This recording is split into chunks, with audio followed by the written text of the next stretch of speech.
Hello, everybody. Welcome to Quality Sewing and Vacuum. My name is Andrea, and today is Tuesdays. How do I?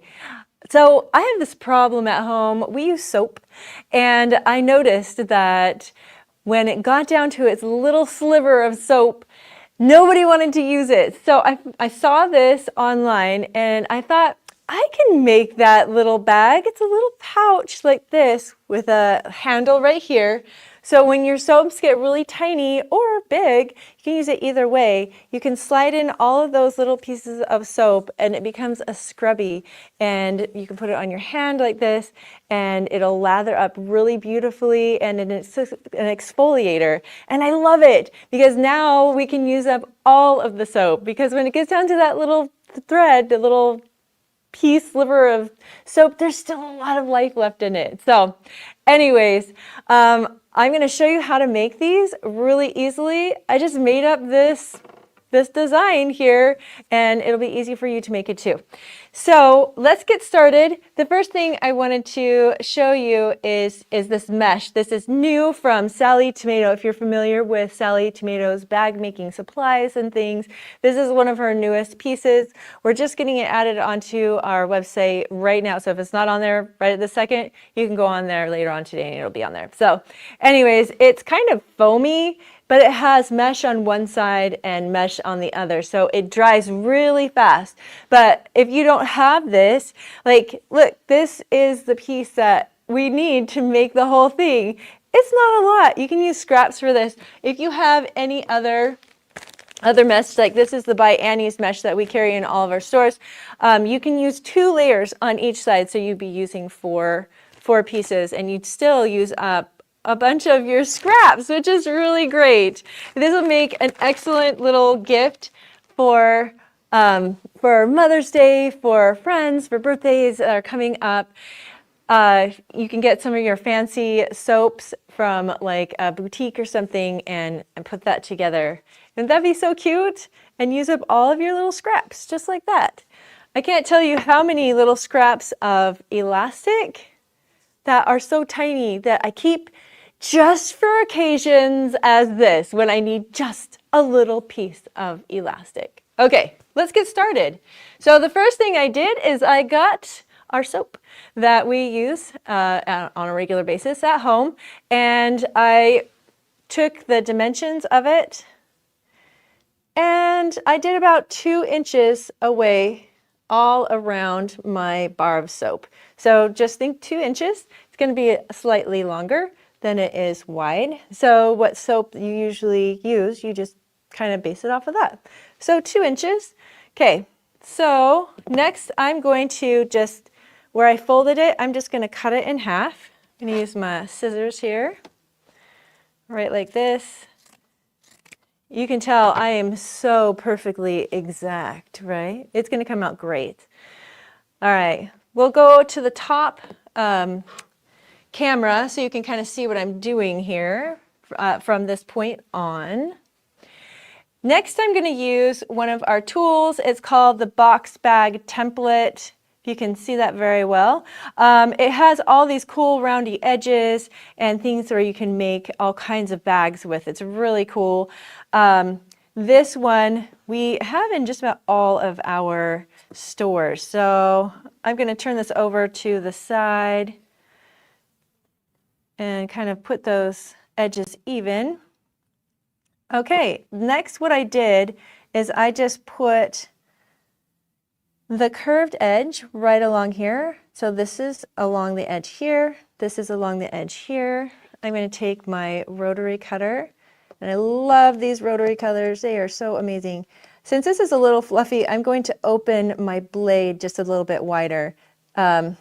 This is, hold on. This is normally how it opens to cut through regular thicknesses of fabric, but when I want to open it more, I use the little thing in the back and open it way wide so I can get through all of those thicknesses.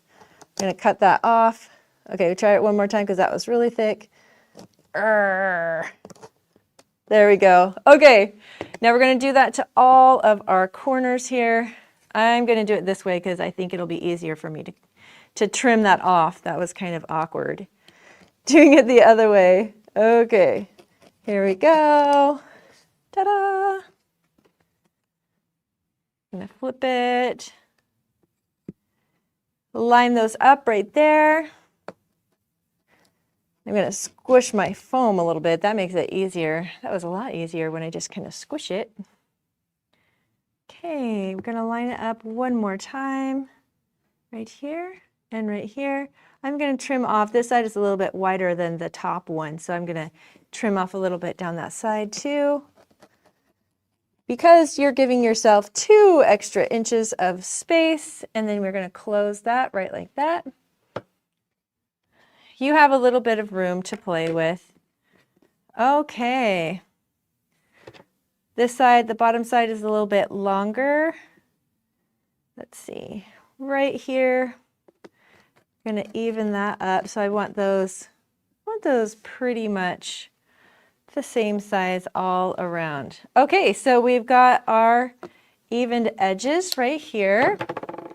1, 2, and with this mesh, one side is smoother than the other. One is a little scratchier, and that's the scratchier side is the side I want out personally, because I like the exfoliating-ness of having something that has a little more texture to it.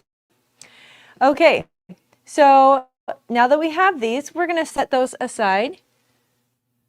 And then you're going to want a strip of bias.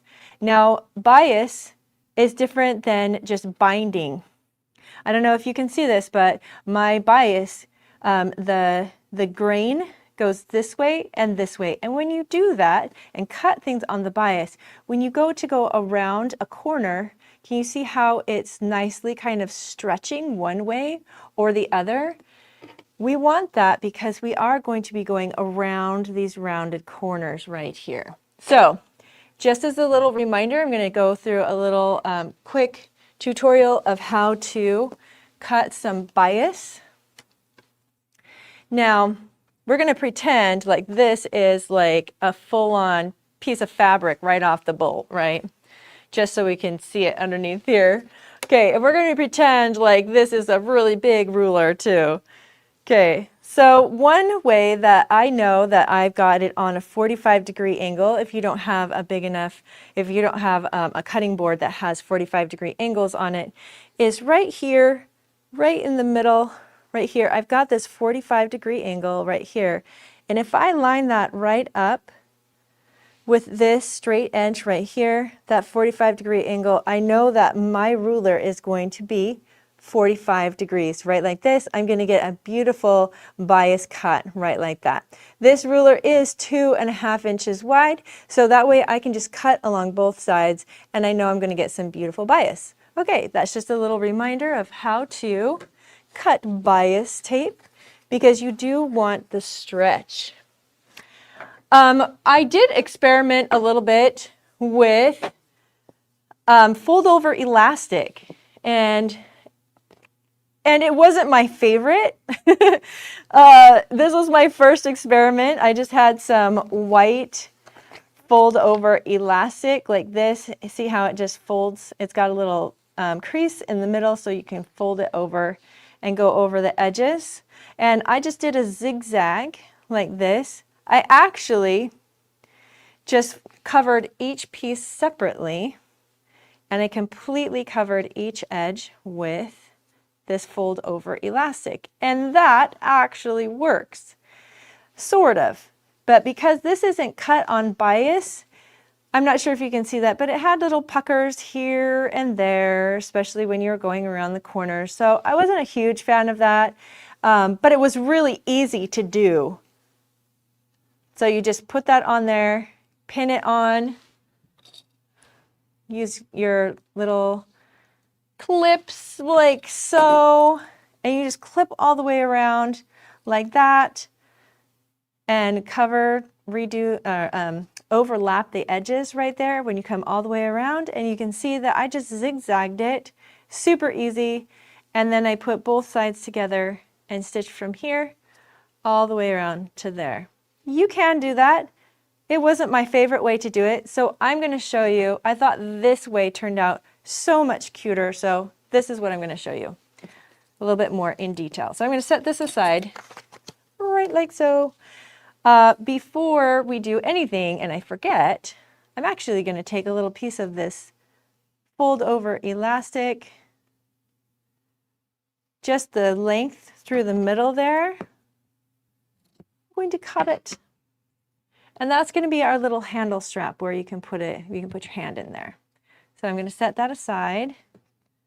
There, actually, let's go over to the machine and bind that on, or not bind, but baste that on, because I don't want to forget that part. So we're going to jump over to the machine really quick. Wake it up. There we go. We're just going to baste this in place really quick.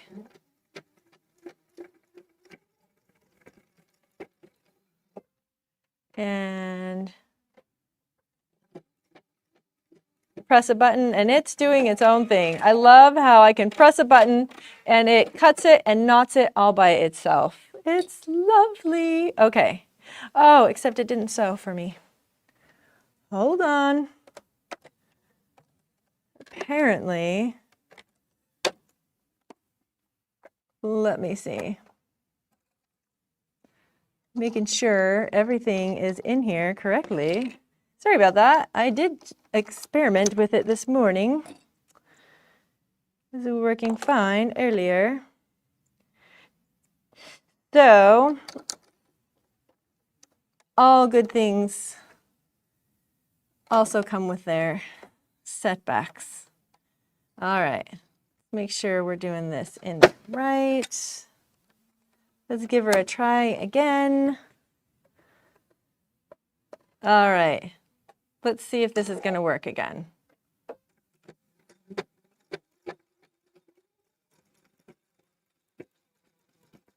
Yes. All right, give it a cut. Yeah. Oh, there it goes. Apparently, it just needed a little wake-up call this morning.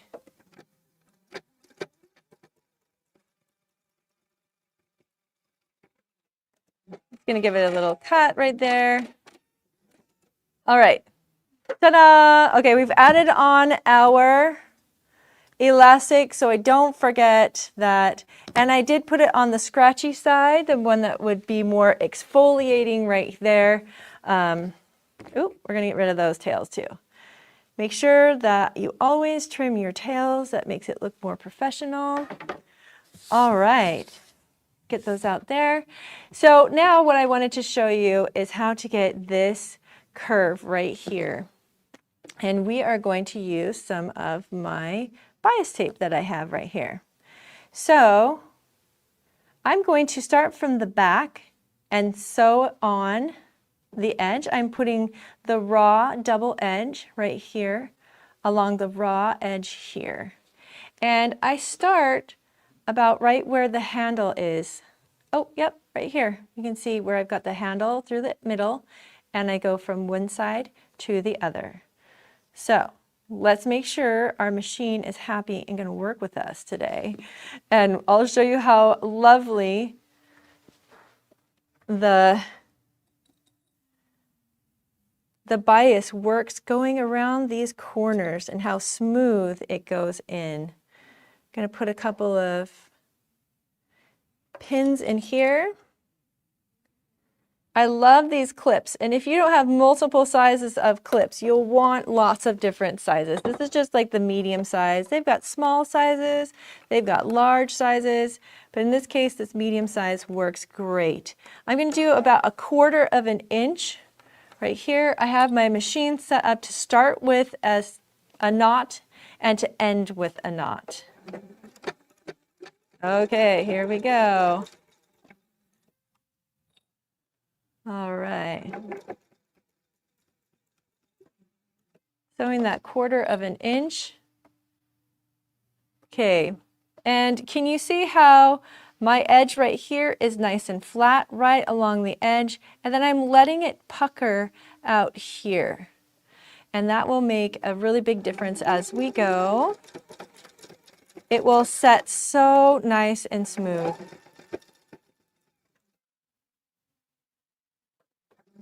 And I'm kind of stretching the bias of our fabric just a little bit. I'm kind of manipulating it as you go. So it aligns up with that edge. Where's the end of my elastic? It's right there. I'm going to sew right to where my finger is right here.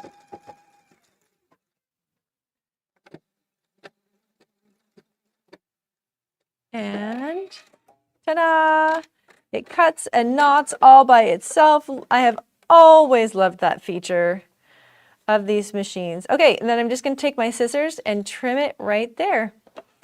We're going to trim these edges right there and right there. Trim those tails. Okay, and when you have it to this point, you can just flip it right over just like this, kind of give it a little tug, and look how beautifully that just folds over. We're going to flip it over and then do it on the other side. Right like that. You can put, these ends for some reason get really big, so I'm going to kind of put a little tuck in there, and you'll see why in a minute. You can put some little clips in there. Hold the edges as you go around. See, as you go around, you just kind of move the fabric, and it just adjusts for the going around that corner. It's so kind of magical as you do that. Look how it's just falling right into place right there. I'm also going to do a little tuck. Just kind of, there we go, right like that. Kind of make that smaller right there at the end. Okay, and then we're going to put it right into our machine. I'm going to pull out my stiletto.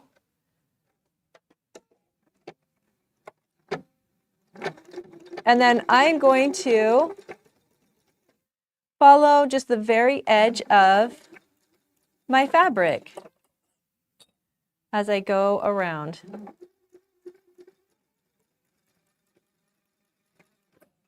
Right, like so. Pull that one out. And this one I'm sewing about 1/8 of an inch away from the edge here. As we go around.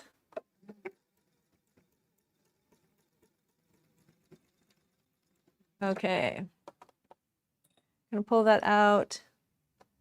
I'm going to redo my little tuck right there. I'm going to push my button. Oh my goodness, that turned out great. While that's doing its thing, I'm going to trim my little tail over on this side, pull it off, trim my tail on this side, and voila. We've got one piece done. One side. Okay, now when you do both sides, it looks like this. You have A and B. I've got both scratchy sides out, facing out, like so. And then I'm going to pin it together. I'm actually going to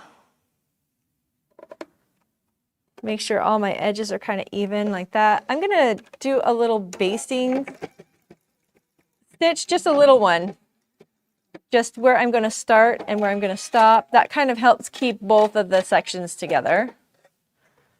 Right there, maybe one at the bottom right here, just a little bit. Oh, I love that. Love the knot that it makes at the front and the back.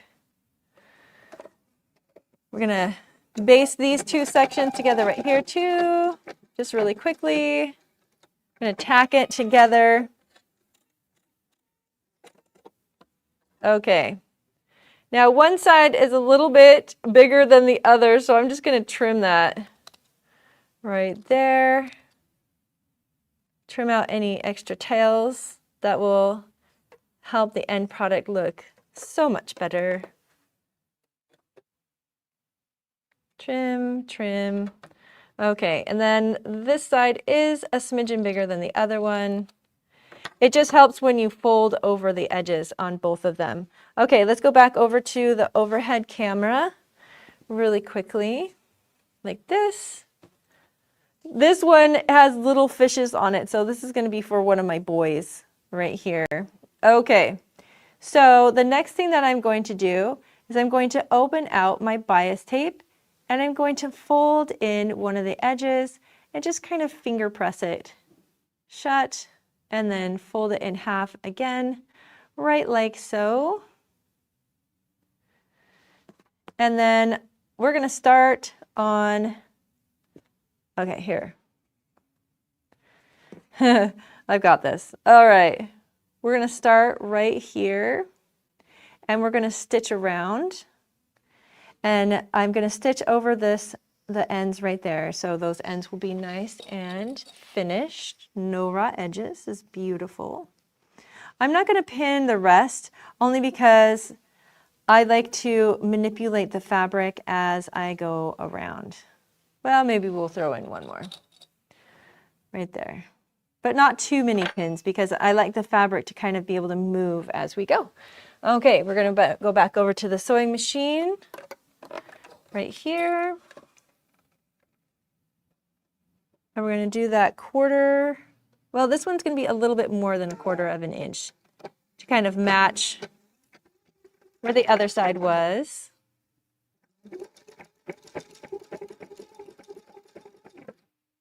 But not much more than 1/4 of an inch because it still has to go all over all this really big fluffy foam. 2 layers of the fluffy foam now. I'm going to trim that just a little bit more so those edges are super even. All right, here we go. And take the time that you need to reposition your fabric as you go around. I'm going to use that stiletto again. And you'll notice as you do the bias stripping, there should not be any little puckers or pleats or anything like that because the fabric, you can manipulate it so lovely around the corners and the edges.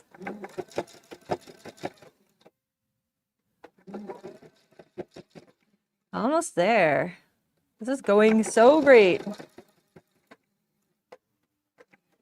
My mom self is hoping that giving these to my boys, they'll actually use them.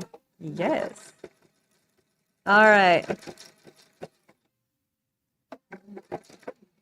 I'm going to stop right there. I'm going to do a little knot. And this is before I would normally end. Only because this is a little bit far. I want to end like right here. So I'm going to cut it a little bit longer than that. Because on this side, I want to make sure, well, maybe that was a little bit longer than I wanted it to be. Okay, there we go. Because I want it to be kind of even with this side. I want to be able to open this up as well and have that nice finished edge. We're going to finger press that right there. There.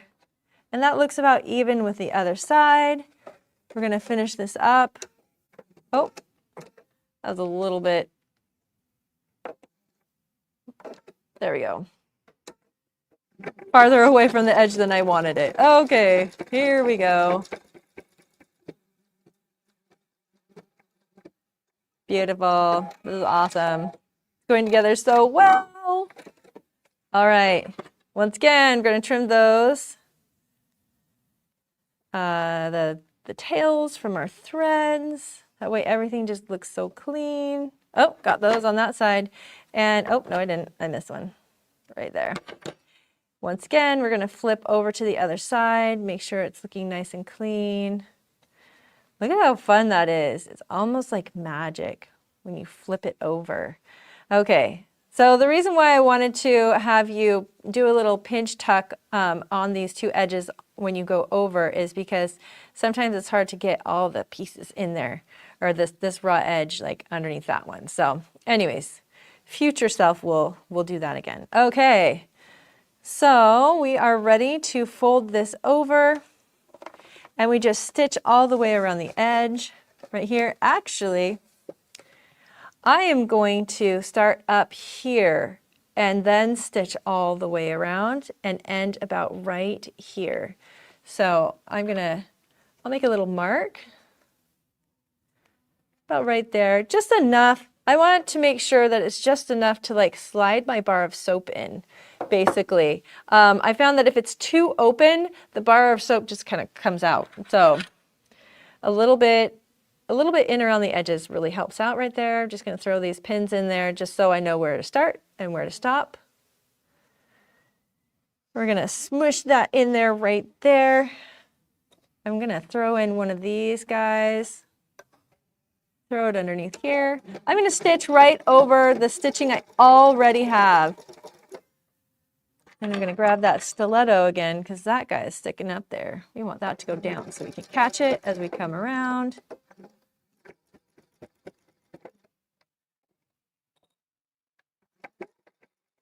All right, this is really coming together, really great. And I'll be interested to see what kind of things you use these for. Are you going to put them in like a spa package, maybe for a birthday, a celebration, somebody had a baby? You know, you can throw these in with anything. It's really, really great. All right. I'm going to twist that up and over right there before we get to it. I'm going to hold this right in place. And just as a reminder, if you don't have this fluffy fabulous air mesh yet, because it's brand new from Sally Tomato, you can just use a couple layers of the mesh that we carry, the By Annie's that we use for bag making and such. It will work just as well and it'll be just as great. But you'll want to definitely make sure that you use 2 layers. You could use more layers than that actually if you wanted to. Oh, and we're almost done. This is really exciting. Okay, trimming those. Oh, there goes my stiletto. Trimming those tails again, right like that. All right, there's just one more little thing that we need to do. And I took some fold over elastic, just like so. I trimmed it to about that length and I folded it in half to get this. And we are going to stitch down around the edges like so. Actually, I might change the stitch. Well, I'm not going to worry about it. If you want, a lot of times you can, hold up, got a needle stuck underneath there. Okay, lift that up there. Now I can pull that out, that little needle. Okay, a lot of times when you do top stitching, you'll want to lengthen your stitch, but for time, I'm just going to stitch it right down like so. Just going to cut it right there. Ta-da! And I'm going to stitch down the other way. You can use, if you don't want to use some of this, this fold over elastic, if you have some left over of your bias strip, like this would actually work really great. If you wanted to fold over those edges into the middle, and then fold over one more time. You can also get a little piece, a little strip that you can make a little hanger for it as well. That would work if you don't have fold over elastic, but I just happen to have it cut and ready to sew, so here we are. Okay. Did some top stitching on that. Not my best straight stitching ever, but you get the idea. Okay, and then I'm going to bring both of those sides in just like that, so it makes a nice little hanger. And you can just, because this is some elastic, I know those edges aren't going to fray. They're not going to go anywhere, so I can just leave those raw. I'm going to add those right to the very top edge right there. I'm going to fold back that part because I don't want to stitch it closed. That would be sad. You wouldn't be able to get your bar of soap in there. All right. I'm just going to stitch this very, very close to the edge. Oh, hold on. I'm going to grab my stiletto that fell down here and use that to guide that in. Oh, there. I was touching the wrong button. I was wondering what was going on there. It always helps to do the right button. I'm going to stitch one more time over the top, just for added stability. Just like so.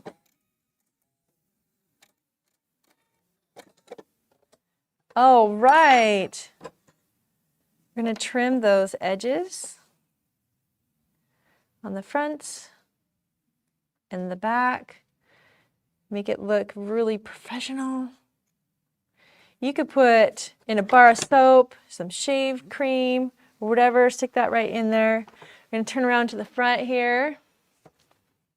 And shall we give it a try? Will it fit in there? Yes, it does. Yay. Okay, so I hope you have a lot of fun making your soap saver scrubby. Not sure if that's the appropriate name for it, but if you find a better, cooler name, then comment below. I'd love to hear what you would call it too. So anyways, where's the other one? Here it is. Thanks for joining me today. I hope you have fun. I can't wait to see your soap scrubber saver thingies. And will join me next time on our Quality Sewing and Vacuums How Do I?